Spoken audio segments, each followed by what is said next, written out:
Selamat datang dan selamat malam. Saya Dini, narator dari Rumah Horor Indonesia. Kembali lagi untuk membacakan sebuah cerita horor buat kalian semua, untuk menemani kalian di malam hari ini. Dan ceritanya akan saya bacakan dari akun Twitter Agil R Saputra.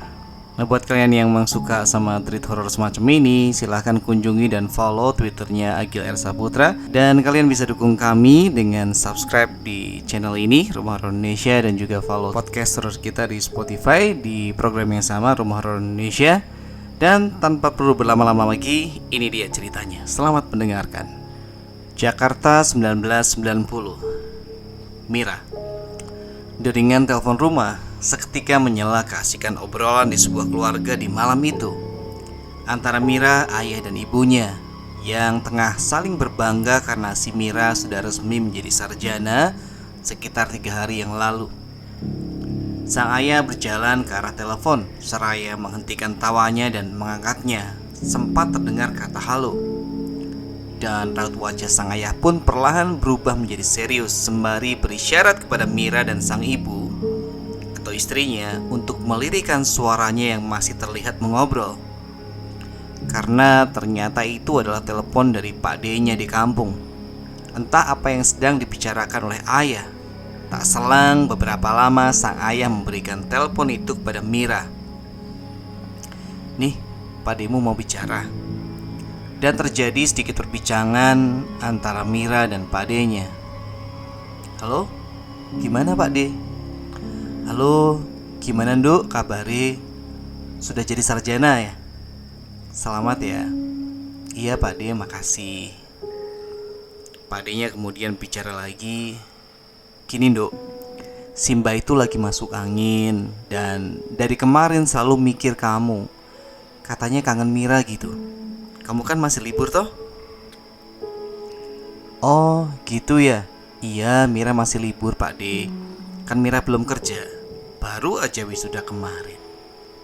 "Gimana emang?" "Bawa kamu ke Semarang, jenguk Simba. Kasihan dari kemarin bilang kangen sama Mira. Mumpung masih banyak waktu luang toh." "Oh iya, Pak D, kalau begitu Mira harus berangkat kapan?" "Ya secepatnya kalau bisa." "Ya udah Pak D, Mira berangkat 1 hari lagi ya." "Alhamdulillah, nanti tak sampaikan sama Simba biar dia seneng ya." "Ya sudah, kasihkan lagi teleponnya ke bapakmu," sambung Pak D. Begitulah percakapan Mira berakhir. Tak selang beberapa lama pembicaraan antara ayah dan Pak D di telepon pun berakhir. Di sini terlihat Mira yang menghela nafas panjang. Sang ayah tahu kalau Mira tidak begitu suka jika harus menginap di rumah neneknya. Tapi di sisi lain, Mira juga kepikiran neneknya yang sakit di kampung sana. "Gak apa-apa ya kak, tinggal di rumah Simbah bareng seminggu sampai sebulan. Kasihan loh Simbah sakit dan kangen kakak," kata sang ayah menenangkan Mira. "Aku takut ya sebenarnya. Rumah Simbah itu kan serem. Tapi ya tak apalah, demi Simbah yang lagi sakit." "Iya kak, gak usah takut lah. Kamu itu dulu lahir di rumah itu loh. Lawang ari-ari kakak aja dikubur di rumah Simbah kok," timpal sang ibu. Jadi bisa dibilang si Mira ini adalah cucu kesayangan Simbah. Mungkin selain karena ayah Mira adalah anak bungsu, ia juga satu-satunya anak yang merantau. Beda dengan kakak-kakaknya, Pak D atau Tante Mira yang kebanyakan masih tinggal di sekitar situ saja. Mungkin itulah alasan Mira menjadi cucu yang paling ditunggu-tunggu kedatangannya oleh Simbah. Singkat cerita, selang 1 hari berangkatlah Mira dari Jakarta menuju rumah Simbah di Semarang. Mira berangkat sendiri karena sang ayah tak mungkin meninggalkan pekerjaannya, apalagi ibu yang harus tetap mengurus ayah dan rumah Mira di Jakarta. Dalam perjalanan di bus, ingatan Mira seakan menghangat kembali ke sebuah kejadian di rumah Simbah di lebaran kurang lebih 2 atau 3 tahun yang lalu. Ketika Mira melihat sosok hantu anak kecil di rumah tua itu. Mungkin inilah kejadian yang membuat Mira menjadi takut untuk bermalam di rumah neneknya.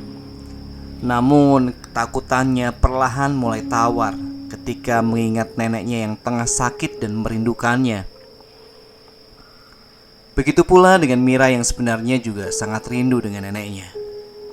Singkat cerita, sampailah Mira di rumah neneknya sekitar pukul 5 pagi dengan dijemput oleh Bagas. Bagas ini adalah sepupunya atau anak dari Pak D-nya. Di depan rumah terlihat Simbah yang sedari subuh tengah menunggu kedatangan cucunya itu. Dengan hati riang, Mira bergegas menghampiri neneknya, mencium tangan dan pipi keriputnya. "Wah, putuku wis dadi sarjana yo saiki." "Selamat yo, Nduk," kata Simbah. "Iya, Mbah. Katanya Simbah sakit," tanya Mira.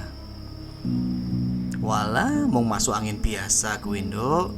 Saiki yo wis mendingan." Kurang lebih artinya itu ya, walah cuman masuk angin biasa kok, sekarang juga udah mendingan, kata Simbah sembari menyuruh Mira masuk dan mandi pagi itu. "Kui banyu angete wis siap, kono ndang adus terus sarapan. Itu air hangatnya sudah siap, sana mandi dulu terus sarapan." Begitu kata Simbah. Setelah meletakkan barang-barangnya di kamar, ia langsung mandi, ganti baju dan bergegas ke meja makan untuk sarapan. Terlihat di situ Simbah dan Bagas sudah menunggu di meja. "Ayo Nduk, sarapan," kata Simbah seraya memindahkan sayur panas ke piring Bagas, sepupu Mira. Dan mereka pun sarapan sembari membicarakan hal-hal remeh-temeh seperti basa-basi pada umumnya. Akan tetapi di tengah suasana pagi itu, pandangan Mira selalu sering tertuju pada sudut dekat lemari di ruang makan itu, di mana disitulah Mira melihat hantu anak kecil bertahun yang lalu. Di sini nampaknya Simbah sadar dengan apa yang dipikiran Mira. "Ora apa-apa, Nduk. Kusno kuwi apian. Dhek kadang membutuh konco." "Gak apa-apa nak, Kusno itu baik. Dia kadang-kadang cuma butuh teman," kata Simbah dengan tiba-tiba yang menerangkan bahwa sosok hantu anak kecil itu bernama Kusno. Mira seketika terperangah mendengar kata Simbah. Beliau ini memang suka weruh sadurunge winarah, atau sering bisa menebak pikiran orang lain. Namun di sini Mira yang mendengarnya mencoba untuk bereaksi dengan biasa saja. Ia pun kembali meneruskan sarapannya hingga tak lama kemudian, sekitar pukul 7 pagi, Bagas sepupunya pamit pulang. Mira yang telah selesai sarapan kini duduk di ruang tamu, membuka-buka koran lawas bacaan mendiang kakeknya yang ia ambil dari bawah meja. Ia tahu betul bahwa berada di sini akan sangat membosankan. Mira mulai berkeliling untuk membunuh rasa jenuhnya. Kasihan Simbah, harus tinggal di rumah sebesar ini seorang diri, batin Mira dalam hati. Ia pun mulai sampai di pekarangan belakang rumah, melihat Simbah yang tengah merawat tanaman bunga kesayangannya. "Nek kesel ngaso sik kono lo. Kalau capek istirahat sana lo," kata Simbah sambil mengguntingi batang-batang layu di tanaman bunganya. Mira yang memang sebenarnya merasa capek pun mengiyakan perkataan Simbahnya itu dan beranjak masuk menuju kamarnya. Mira pun mulai merebahkan diri hingga akhirnya ia pun tak terasa terlelap. Di sini tampaknya Mira tidur terlalu nyenyak, karena saat ia terbangun ia harus merasa kebingungan karena ia melihat langit sudah menjadi gelap. Mira bergegas keluar dari kamarnya bersama dengan azan maghrib yang berkumandang. Terlihat Simbah yang lagi-lagi sudah berada di meja makan. "Wes tangi Nduk, mau Simbah menggugah. Kok koyone kowe kesel tenan. Udah bangun? Tadi Simbah mau bangunin, tapi kok kayaknya kamu capek banget. Kono dusik, banyu angete wis ono. Sana mandi dulu, air hangatnya sudah ada," kata Simbah menyuruh Mira. Mira pun mulai berjalan menuju dapur, mengambil teko dan berjalan ke kamar mandi yang letaknya jauh di ruang paling belakang. Sesampainya di kamar mandi dengan muka bantal, Mira mulai menuangkan air panas ke dalam ember seraya menopangkan satu tangannya di tembok. Dan di sini ekor matanya sempat melihat ada seseorang yang berjalan lewat depan pintu kamar mandi yang memang setengahnya masih terbuka. Mira yang sempat menoleh dan memeriksa akhirnya memilih untuk tak memperdulikannya dan menganggap itu hanya perasaannya saja. Ia pun mulai bersiap mandi. Namun ketika air mulai membasahi tubuhnya, ia mendengar ada orang yang mengetok pintu kamar mandi itu. Mira sempat menghentikan aktivitas mandinya. "Gimana, Mbah?" katanya yang mengira itu adalah ketukan dari Simbah. Namun ditunggu beberapa detik ternyata tak ada jawaban dari luar. Mira pun meneruskan aktivitas mandinya hingga selesai, dan setelah itu bersiap untuk keluar.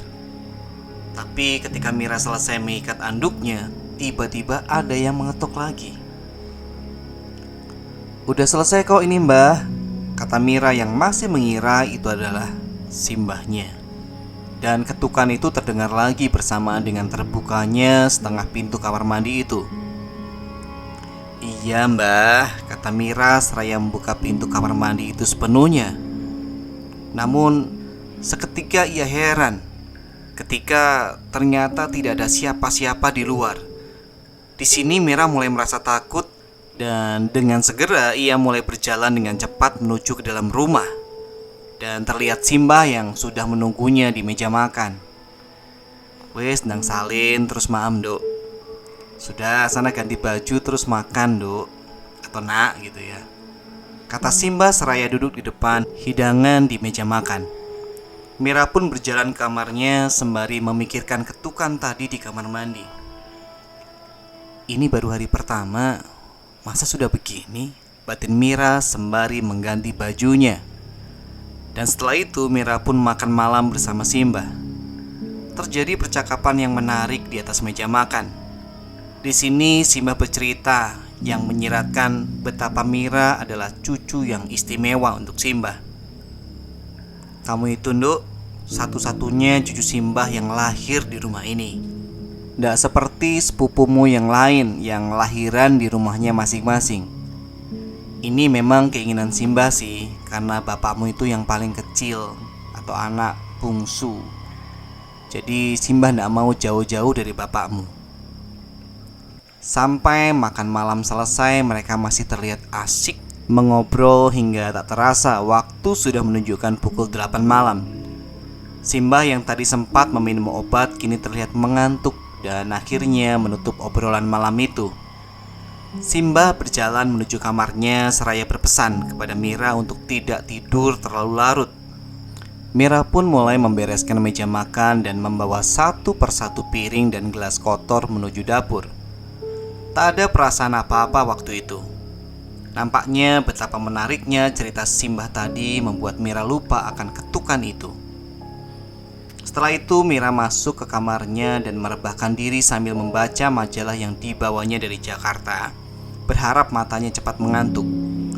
Lembar demi lembar halaman pun sudah dibacanya. Namun rasanya ia sama sekali tak mengantuk. Mungkin karena siang tadi ia tidur terlalu lama. Hingga tak terasa sudah hampir tengah malam. Ia sempat menyalakan radio, tapi nampaknya kebanyakan siarannya telah usai. Hanya siaran wayang kulit yang masih ada di beberapa frekuensi. Ia tak suka. Radio pun ia matikan dan ia kembali membaca-baca majalah. Suntuk dan membosankan sekali di sini, batin Mira dalam hati. Dan beberapa saat kemudian terdengar sayup-sayup suara sendok dan gelas yang beradu. Lebih tepatnya adalah suara orang yang sedang mengaduk minuman. "Wah, Simbah masih bangun," kata Mira. Kebetulan sekali saat itu ia ingin mengambil cemilan.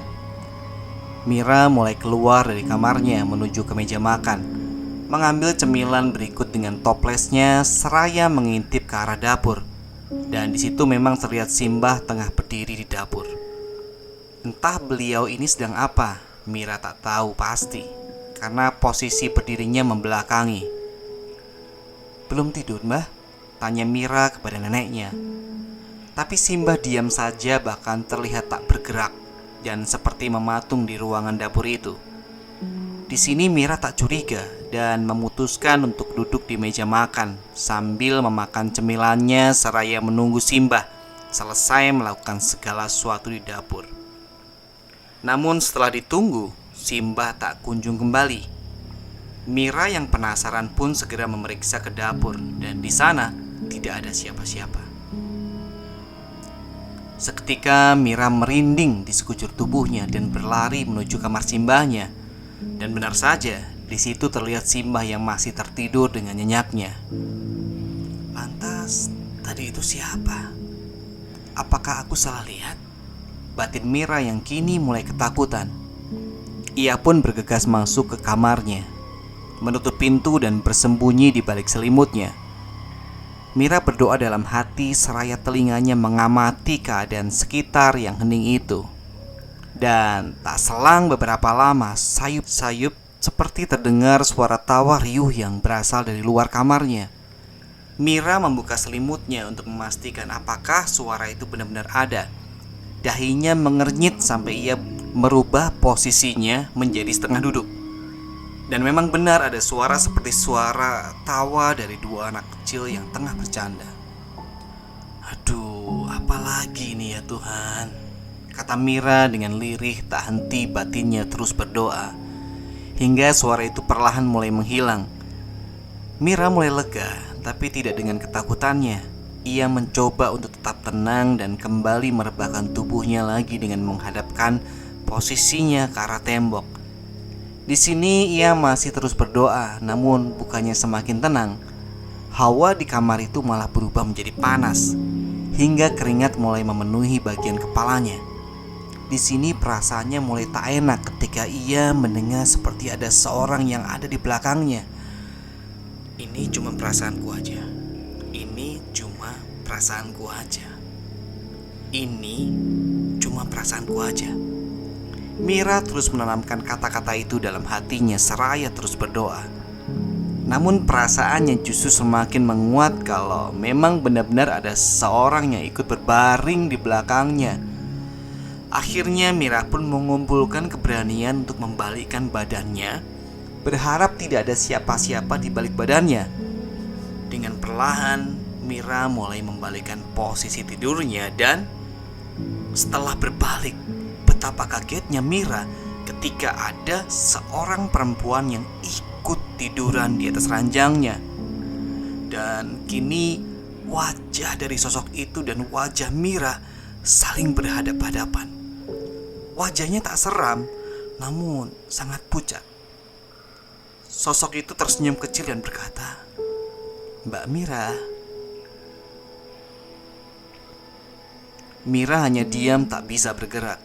Pandangannya pun tak bisa berpaling dari sosok itu. Ia mencoba untuk berteriak, namun tidak bisa. Dadanya seperti sesak. Sosok itu pun terus mengulangi kata-kata yang sama, "Mbak Mira." Tak ada rasa yang bisa digambarkan oleh Mira selain ketakutan. Hingga akhirnya sosok itu pun hilang bersama dengan ketukan di pintu kamarnya. Nafas Mira terengah-engah. Sementara ia belum bisa menyambut ketukan di pintu kamarnya, dalam hati ia berharap itu adalah ketukan dari Simbah.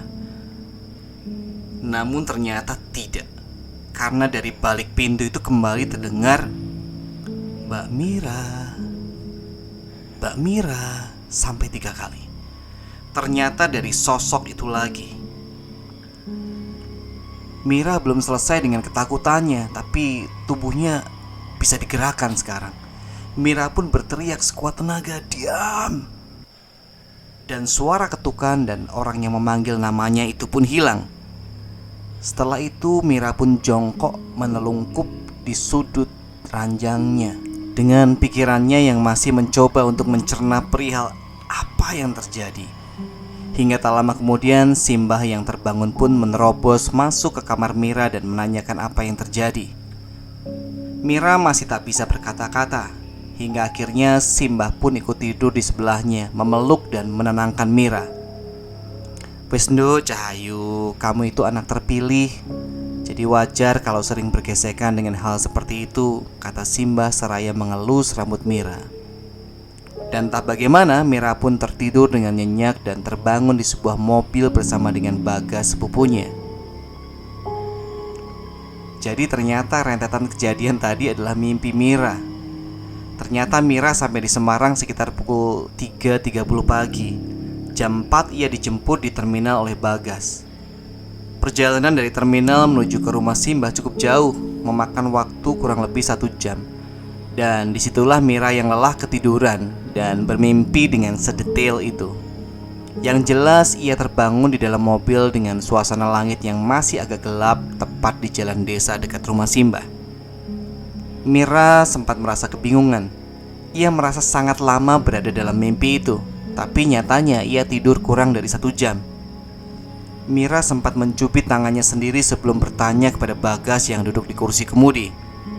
"Sampai di mana ini, Mas?" "Oh, ini udah sampai," jawab Bagas agak kaget dengan bangunnya Mira. Bagas memasukkan mobil di halaman rumah Simbah.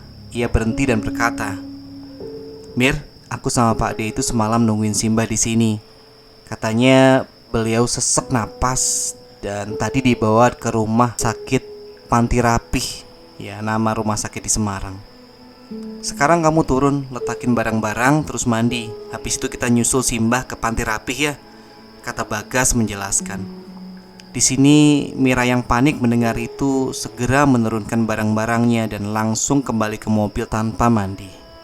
Nampaknya ia mempunyai perasaan yang tidak enak kali ini. "Ayo Mas Gas, berangkat ke Panti Rapih." "Santai Mir, Simbah itu sudah sering kayak gini. Tapi biasanya juga gak sampai mondok kok. Nanti juga pulang lagi. Kan tahu sendiri Simbah ndak suka bau rumah sakit," kata Bagas sembari masuk ke mobil. "Wes, pokoknya berangkat Mas," kata Mira memaksa. Mereka pun berangkat menuju rumah sakit. Sementara langit terlihat mulai terang. Jalan pun semakin ramai karena aktivitas manusia di pagi hari membuat mereka terpaksa berjalan agak lambat. Singkat cerita, sampailah mereka di rumah sakit. Mira terlihat menyeret tangan kakak sepupunya. "Di mana Simbah, Mas?" tanya Mira yang perasaannya mulai tak enak.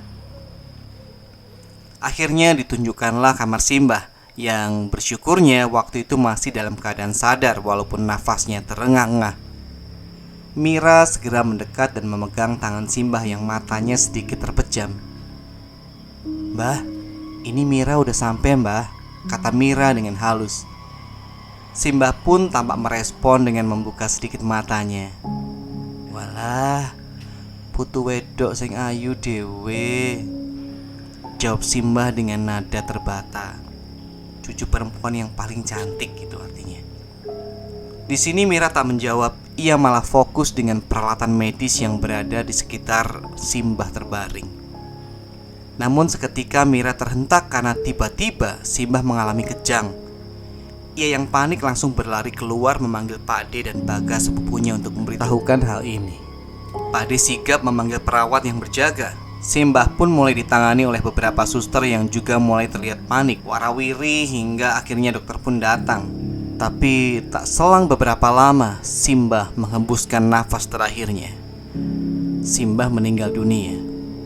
Tangisan Mira pecah ketika dokter mengabarkan hal ini. Ia segera dipeluk dan ditenangkan oleh Pak D dan Bagas. "Ikhlaskan, Duk. Simbah itu sepertinya cuma nunggu kamu. Karena itu Pak D kemarin nyuruh kamu buru-buru ke Semarang," kata Pak D kepada Mira. Singkat cerita, waktu jenazah Simbah pun dibawa pulang menuju rumahnya menggunakan ambulans dengan Mira dan Bagas yang ikut di dalamnya. Sementara Pak D pulang lebih awal untuk berkabar dan mempersiapkan tempat dengan membawa mobil yang tadi dipakai oleh Bagas. Di dalam ambulan, Mira menangis tak percaya Simbah sudah berpulang. "Seenggaknya kamu sudah bicara dan ketemu sama Simbah, Mir. Memang dari kemarin Simbah itu nanyain kamu terus. Ternyata mau medot tresno," ucap Bagas di dalam ambulans. Sampai akhirnya mereka tiba di rumah Simbah yang sudah ramai dengan para warga yang tengah memasang tenda. Mira dan Bagas pun turut disambut oleh Bude atau ibunya Bagas. Sing sabar ya, Nduk. Bapakmu dan ibumu sudah dikabari dan akan sampai di sini besok, ucap Bude kepada Mira.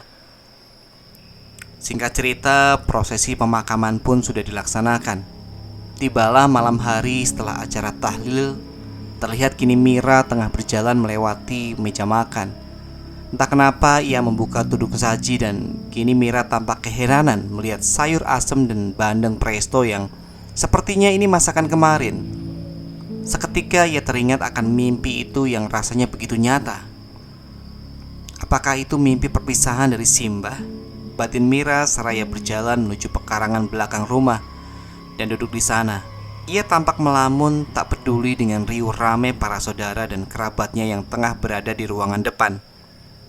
Waktu itu mungkin sekitar jam 10 malam. Mira mengambil buku-buku resep makanan di bawah meja dan mulai melihatnya dari lembar per lembar. Simbah ini memang gemar masak. Batinnya seraya menghela nafas panjang setelah menyadari beliau sudah tiada. Namun beberapa saat kemudian dirinya teralihkan oleh suara gurau anak kecil. Sumbernya berada di antara tanaman-tanaman bunga di depannya. Sebentar ia melihat ke arah suara itu dan menganggap itu adalah salah satu anak dari kerabatnya. Mira pun kembali membuka majalah itu lagi, sampai akhirnya ada suara memanggilnya dari arah yang sama. Mbak Mira, Mbak Mira. 2 kali ia dipanggil. Itu suara wanita, dan Mira merasa tidak asing dengan suara itu. Akan tetapi ia tak mengenalnya.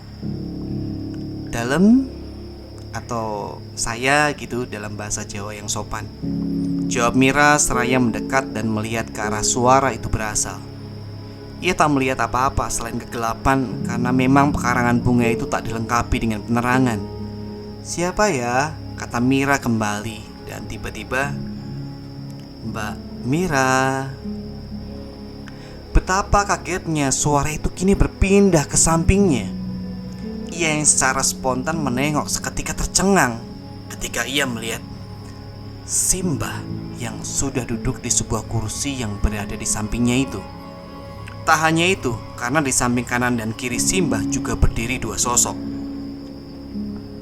yaitu yang satu anak laki-laki kecil dan seorang wanita yang kira-kira hampir seumuran dengannya.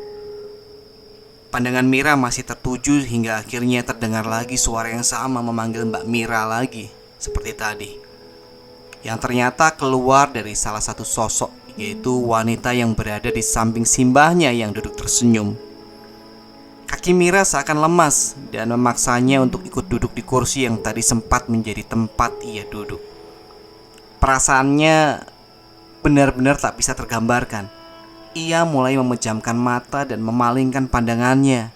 Dan di sini sosok Simbah pun seperti mendekat. Terdengar dengan jelas di telinga Mira suara dari kerenyitan kursi yang bergeser. Tubuh Mira gemetar, namun ia tak kuasa untuk bergerak atau berteriak. Dan tiba-tiba muncul suara yang membisikinya, yang Mira yakini adalah suara dari Simbah yang sudah meninggal pagi tadi. Suaranya sangat dekat, bahkan Mira merasakan nafas yang meniup telinganya. Di sini Simbah berkata, "Jangan bilang siapa-siapa ya, Nduk, kalau Simbah masih di sini," kata sosok mendiang Simbah membisik di telinga Mira. Mira yang ketakutan kini mencoba berteriak dengan sekuat tenaga dan itu berhasil. "Simbah!" teriak Mira seraya mengibaskan kedua tangannya. Dan Pakdenya pun datang menghampiri karena mendengar teriakan itu. "Ada apa, Nduk?" kata Pakde seraya menggoyangkan pundak Mira. Di sini Mira masih menggumam ketakutan menampik-nampik tangan Pakdenya. "Sadar, Nduk, istighfar," kata Pakdenya kembali. Dan akhirnya Mira pun mulai membuka matanya seraya menoleh ke arah sampingnya dan sosok Simbah, anak kecil dan wanita itu sudah tidak ada. "Ono apa, Nduk? Ada apa, Nak?" tanya Pakdenya. "Simbah, Pakde, Simbah," jawab Mira dengan nada terbata. Mira pun dibawa masuk ke dalam rumah untuk ditenangkan. Keringat dinginnya mulai bercucuran di tubuh Mira dan seketika ia mengalami demam. Kerabatnya nampak bingung kenapa Mira ini, karena memang waktu itu ia belum sempat bercerita tentang apa yang baru saja ia alami. Bude pun menuntun Mira masuk ke kamarnya. Kowe iki kekeselen nduk mesti. Tak gawe ke wedang jahe yo. Jo ngaso yo. Kamu itu pasti kecapean nak. Bude buatin wedang jahe ya. Terus kamu istirahat, kata Bude seraya keluar dari kamar. Badan Mira menggigil. Pikirannya masih berkutat dengan kejadian tadi. Ia belum bisa memastikan apakah ini benar atau hanya ilusinya saja. Tak selang beberapa lama kemudian Budenya masuk ke kamar dengan membawa obat dan minuman jahe yang segera diminum oleh Mira. Setelah minum obat, Bude yang ingin keluar seketika ditahan oleh Mira. Temenin sampai Mira tidur ya Bude, Mira takut, kata Mira kepada Budenya itu. Bude pun kini ikut tiduran di samping Mira, hingga Mira pun akhirnya tertidur dengan lelapnya. Entah ia sudah terlelap berapa lama, yang jelas Mira kembali terbangun dan mengalami ketindihan. Ia melihat ada sosok yang duduk di atas tubuhnya. Sosoknya masih tak jelas, hanya terlihat gambaran hitam membentuk tubuh manusia. Mira mencoba berteriak namun tak bisa. Ia juga berusaha menggerakkan badannya, berharap Bude yang tertidur di sampingnya tahu. Tapi tetap saja tubuhnya tak bisa digerakkan. Sampai akhirnya sosok yang duduk di atasnya itu perlahan mulai tergambar dengan jelas. Sosok itu adalah wanita yang tadi sempat ia lihat di pekarangan belakang rumah. Dan terdengar kata itu lagi yang memanggil-manggil Mbak Mira seperti tadi. Dan disusul dengan kemunculan Simbah yang menyeret sosok itu dari atas tubuh Mira. Hingga akhirnya Mira bisa terlepas dari ketindihan itu dan semua yang dilihat pun akhirnya hilang. Mira segera beranjak dari ranjang melompati Bude yang terbaring dan berlari keluar kamar. Suasana nampak sepi, hanya terlihat beberapa kerabatnya yang tengah tertidur beralas tikar. Mira menoleh ke jam dinding yang menunjukkan pukul 02.30 dini hari. Ia pun mulai berjalan menyusuri ruangan, berharap masih ada orang yang terjaga. Dan tibalah Mira di ruang tamu. Ia melihat ke arah jendela. Ada siluet beberapa orang yang sepertinya tengah mengobrol di teras. Batin Mira sangat lega melihat itu. Ia pun menghampiri keluar. Di situ ada beberapa warga. Bagas, Pak D, namun di situ juga ada Bude. Di sini Mira nampak keheranan. Loh, Bude kok di sini? Tanya Mira seraya mengernyitkan dahinya.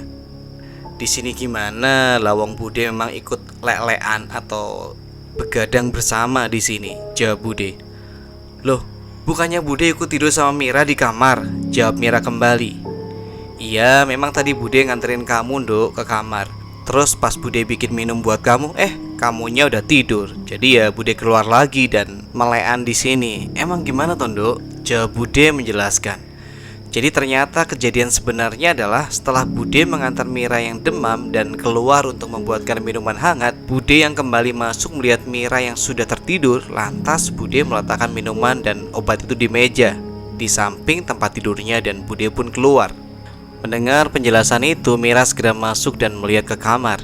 Dan apa yang Mira lihat? Mira melihat Bude sedang tertidur di atas ranjang, persis seperti terakhir kali ia melompatinya. Ia mulai mendekat dan diliriknya gelas minuman yang masih penuh serta sebutir obat. Harusnya minuman dan obat itu sudah tidak utuh lagi. Ia ingat betul tadi sudah meminumnya. Namun walau ragu, di sini Mira tetap ingin memastikan dengan membangunkan sosok yang menyerupai Bude itu. Bude, Bude, bangun, kata Mira yang jantungnya sudah berdegup dengan kencang. Dan sosok mirip Bude itu yang posisi tidurnya membelakangi Mira itu pun bangun dan perlahan menoleh ke arah Mira. Dan benar saja, itu bukanlah Bude. Itu adalah sosok wanita yang tadi, yaitu hantu wanita yang sudah Mira lihat berkali-kali di satu malam ini. Sosok wanita itu tak berkata apa-apa. Ia hanya tersenyum dan mengisyaratkan untuk diam. Di sini Mira sangat kaget dan langsung teriak sekencang mungkin dan berlari keluar menuju teras. Ia berbicara dengan orang yang berada di sana, yaitu Pak D, Bude, Bagas dan beberapa warga. Ada setan, Ada setan di kamar, kata Mira yang terlihat sangat ketakutan. Akhirnya semua orang di situ masuk ke dalam untuk memeriksanya, kecuali Bude yang terlihat menenangkan Mira. Namun setelah diperiksa, ternyata tidak ditemukan siapa-siapa di dalam kamar itu. Sementara di teras depan Mira menceritakan apa yang terjadi kepada Bude, termasuk kejadian di pekarangan belakang rumah dan kejadian mimpi sebelum Mira datang ke rumah Simba ini. Perihal mimpi, Mira yakin itu bukanlah mimpi biasa, karena sosok hantu yang mengganggunya di dalam mimpi itu sama dengan hantu yang Mira lihat tadi.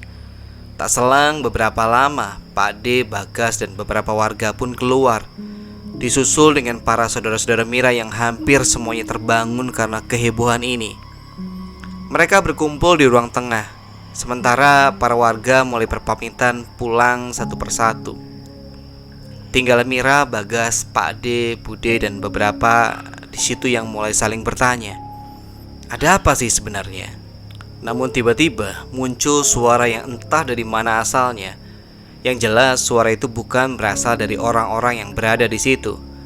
Suara itu diawali dengan geraman dan disusul dengan kata, "Wes, turu, turu." Yang artinya adalah sudah, tidur, tidur. Mereka yang tadinya sempat riuh, seketika semuanya terdiam dan saling pandang, seakan saling bicara. Apa kalian dengar juga? Dan tak selang berapa lama muncul lagi suara itu yang kurang lebih mengatakan hal yang sama, "Wes, turu." Dan kepanikan pun terjadi. Ada yang teriak dan ada pula yang menangis. Semua orang yang terjaga malam itu mendengar dengan jelas suara laki-laki yang berat dan dalam menyuruh mereka semua untuk tidur. Kejadian ini pun membuat seisi rumah terjaga hingga matahari terbit. Singkat cerita, paginya Mira kembali demam. Ia jelas syok dengan berbagai kejadian-kejadian ini. Tapi tak begitu dengan Pak D dan saudara-saudara Mira lainnya yang kebanyakan sudah tahu ada kejahilan penunggu rumah Simba. Hanya saja semalam mereka menganggap kejadian inilah kejadian yang paling ekstrim. Kemudian waktu sekitar pukul 11 siang, ayah dan ibu Mira pun datang sampai di rumah Simba. Tangisan kembali pecah, terutama ayah Mira yang tak sempat menghantar ibunya, yaitu Simba, masuk ke liang lahat. Harusnya bisa ditunggu sampai ayah Mira datang, tapi sudah menjadi adat yang tidak bisa dilanggar di desa itu, yang pantang menunda penguburan lebih dari 7 jam. Karena konon bila melebihi batas waktu atau melanggar akan ada nyawa lagi yang menyusul. Entah itu hanya kebetulan yang berulang, yang jelas itulah yang terjadi. Singkat cerita, hari pun berlalu. Sempat tak ada kejadian lagi. Mira pun sedikit melupakan hal itu. Hanya saja ia kini tidak pernah mau ditinggal sendirian. Dan tiba di suatu malam, tepatnya 7 hari setelah meninggalnya Simba. Malam itu Mira yang sempat tertidur harus bangun karena lapar. Ia yang tadinya takut memutuskan untuk keluar dari kamar setelah mendengar suara radio dan ayahnya yang masih mengobrol dengan Pak D di ruang tamu. Waktu itu mungkin sekitar jam 11 atau 12 malam. Meski ruang tamu berada jauh di depan, mendengar masih ada orang yang terjaga, Mira pun menjadi agak berani. Ia berjalan menuju meja makan dan duduk di sana.